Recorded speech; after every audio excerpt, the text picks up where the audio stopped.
देश की आज़ादी की पहली लड़ाई यानी 1857 की क्रांति भले ही दिल्ली, मेरठ और झांसी जैसे बड़े नामों से जुड़ी हो, लेकिन मथुरा जनपद का छोटा सा गांव अडींग भी उस संघर्ष का एक गौरवशाली अध्याय है।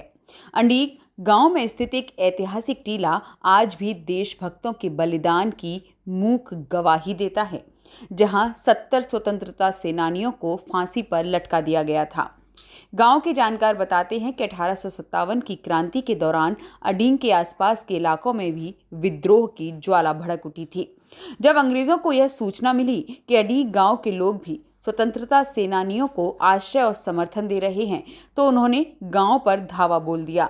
इसके बाद 70 लोगों को बिना किसी मुकदमे के ही मौत की सजा सुना दी गई और गांव के उस ऐतिहासिक टीले पर सबको एक साथ फांसी पर लटका दिया गया।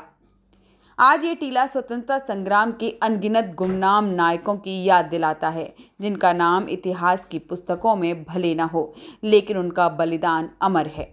ग्रामीणों की वर्षों से ये मांग रही है कि इस स्थान को राष्ट्रीय स्मारक का दर्जा दिया जाए, ताकि आने वाली पीढ़ियां इस शौर्य गाथा से प्रेरणा ले सकें। स्थानीय प्रशासन और जनप्रतिनिधियों से अपेक्षा की जा रही है कि वे इस ऐतिहासिक स्थल को संरक्षित कराने के लिए आवश्यक कदम उठाएं और यहां एक स्मारक या संग्रहालय की स्थापना कराएं।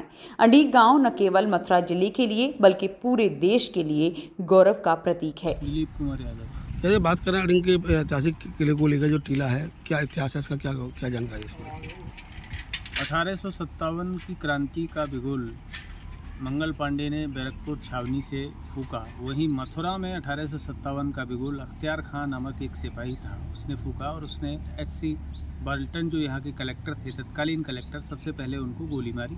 और गोली मारने के बाद उन्होंने आगरा जाते हुए रेल में करीब 3.5 लाख रुपए का खजाना आगरा ले जाया जा रहा था, उसको लूटा। और उसको लूटने के बाद उन्होंने पूरे ज़िले में एक क्रांति का बिगुल फूका। उसी में चाहे वो छाता की कोसी की सराय हो, अडींग का टीला हो, क्रांतिकारी जहाँ जहाँ जिन जिन गाँवों में, जिन जिन इलाकों में क्रांतिकारी थे, वो सारे क्रांतिकारी इन सैनिकों, इन विद्रोही सैनिकों के साथ लामबंद हो गए और उन्होंने अपने अपने इलाकों में अंग्रेज़ों को खदेड़ दिया। बात अडींग के टीले की करें तो अडींग के टीले पे 1857 में चूँकि क्रांतिकारी गतिविधियाँ यहाँ बहुत तेज हुई और यहाँ के क्रांतिकारियों ने बढ़ चढ़ कर उसमें हिस्सा लिया, तो अंग्रेज़ों ने उसको कुचलने के लिए, उस आंदोलन को कुचलने के लिए यहाँ करीब 72 लोगों को फांसी पे चढ़ा दिया। और इसका रेफरेंस सूचना और प्रसारण मंत्रालय ने मथुरा जनपद के इतिहास, क्रांतिकारी गतिविधियों का इतिहास नामक एक पुस्तक प्रकाशित की, उसमें मिलता है। तो यहाँ का जो इतिहास है, वैसे तो ये टीला बहुत पुराना है और इस टीले में 30 फीट नीचे यमुना जी की रेती मिलती है। जैसे कि कहा जाता है कि यमुना जी की जो धार है वो यहाँ होके जमनावता गाँव के निकट से होकर बहती थी।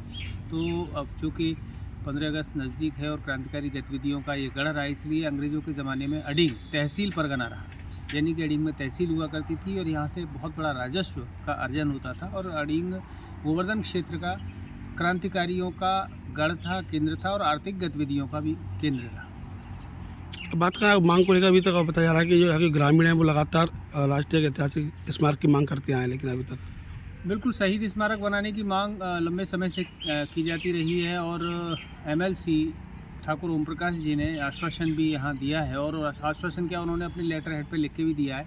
लेकिन तहसील प्रशासन 2 महीने से, क्योंकि स्थान की अगर हम बात करें, ये आर्कियोलॉजिकल साइट है और पुरातत्व सर्वेक्षण संस्थान आर्कियोलॉजिकल साइट पर किसी भी निर्माण का, चाहे वो शहीद स्मारक ही क्यों ना हो, निर्माण की अनुमति नहीं दे सकता।